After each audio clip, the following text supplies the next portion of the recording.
19 de junho de 1257. Mafeu e eu permanecemos em Masyaf e continuaremos aqui por enquanto. Pelo menos até uma ou duas, como posso dizer, incertezas serem resolvidas. Enquanto isso, estamos sob as ordens do mestre, Altair ibn Lahad, frustrado por ceder o domínio de nossos destinos desse modo, principalmente para o líder da ordem, o qual, em sua idade avançada, maneja a ambiguidade com a mesma precisão cruel com que outrora manejava espadas e adagas. Eu, pelo menos, tenho o benefício de compartilhar de suas histórias. Mafeu, no entanto, não possui tal vantagem. Tem ficado cada vez mais inquieto. É compreensível, está cansado de Masyaf. Não gosta de percorrer as encostas íngremes entre a fortaleza do assassino e a aldeia abaixo.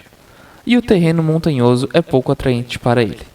Mafeu diz que é um polo e após 6 meses aqui, o desejo de viajar é como o chamado de uma mulher cheia de curvas, persuasivo e tentador, demais para ser ignorado. Ele anseia por estufar as velas e partir para novas terras, deixando Masyaf para trás. Falando muito francamente, sua impaciência é um tormento sem o qual posso viver. Altair está à beira de fazer um pronunciamento. Posso sentir isso. Então, hoje declarei: Mafeu, vou te contar uma história. Que modos desse homem? Somos realmente parentes? Pergunto a você.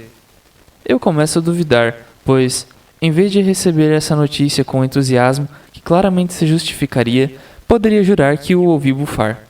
Ou talvez deva acreditar que ele podia simplesmente estar sem ar por causa do sol quente, antes de me pedir em um tom bastante exasperado.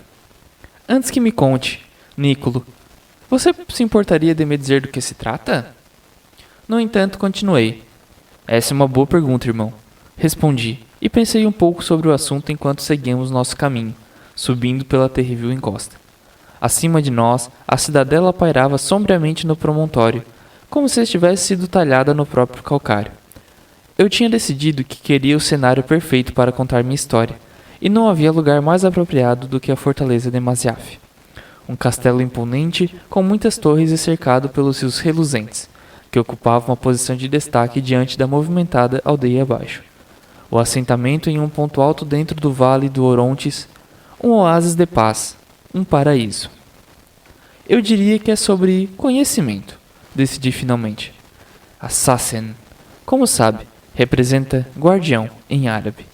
Os assassinos são os guardiões dos segredos, e os segredos que guardam são de conhecimento, portanto, sim. Sem dúvida, parece muito satisfeito comigo. É sobre conhecimento. Então, receio ter um compromisso. Ah? Eu com certeza acolheria muito bem uma distração dos meus estudos, Nicolo, mas não desejo um aumento deles. Sorri. Certamente quero ouvir as histórias que me foram contadas pelo mestre. Isso depende. O seu discurso faz com que elas soem menos do que interessantes. Sabe, quando você diz que tenho tendência a gostar mais da crueldade nas histórias que você me conta? Sim. Mafeu deu um meio sorriso. Bom, tem razão, tendo mesmo. Então, terá isso também. Afinal, são os relatos do grande Altair ibn Lahad.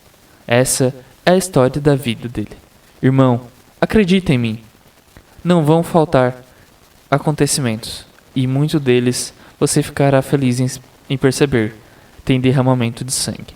Agora, tínhamos subido o antemuro para a parte externa da fortaleza.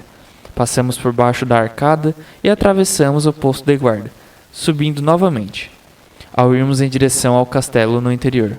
Adiante de nós estava a torre na qual ficavam os aposentos de Altair.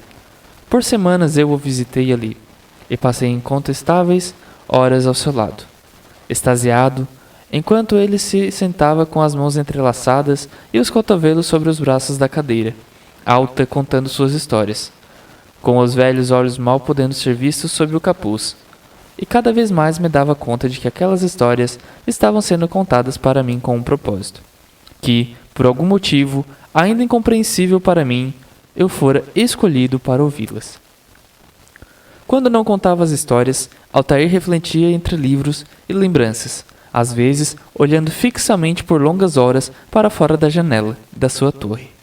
Ele agora devia estar lá, pensei, e engaixei o polegar sobre a faixa do meu gorro, o puxando de volta e sombreando os olhos para enxergar a torre acima, não vendo nada além de pedra decorada pelo sol.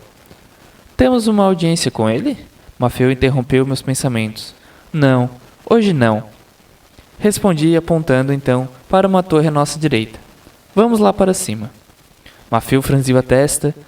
A torre de defesa era uma das mais altas da cidadela e era alcançada por uma série de vertiginosas escadas, muitas das quais parecendo precisar de reparos.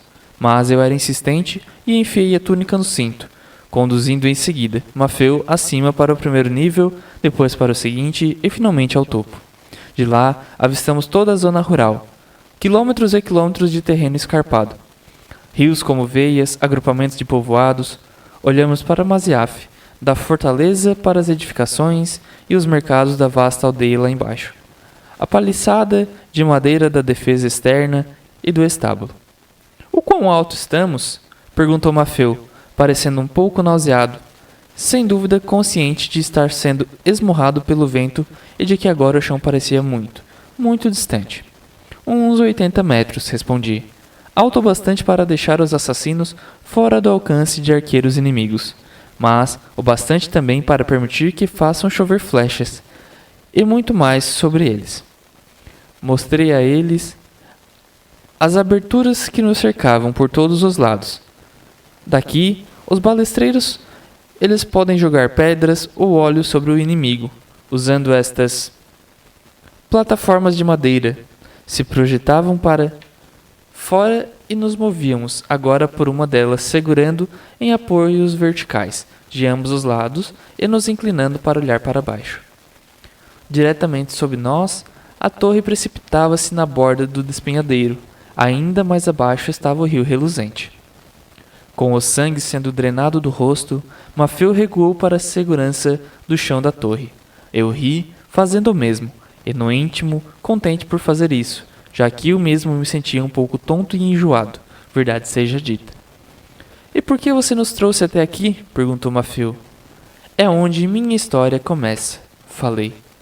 De mais de um jeito, pois foi daqui que o vigia viu a força invasora pela primeira vez. Força invasora? Sim, o exército de Salah al-Din, também conhecido como Saladino. Ele veio fazer cerco a Masyaf para derrotar os assassinos, 80 anos atrás, em um dia claro de agosto, um dia muito parecido com o de hoje.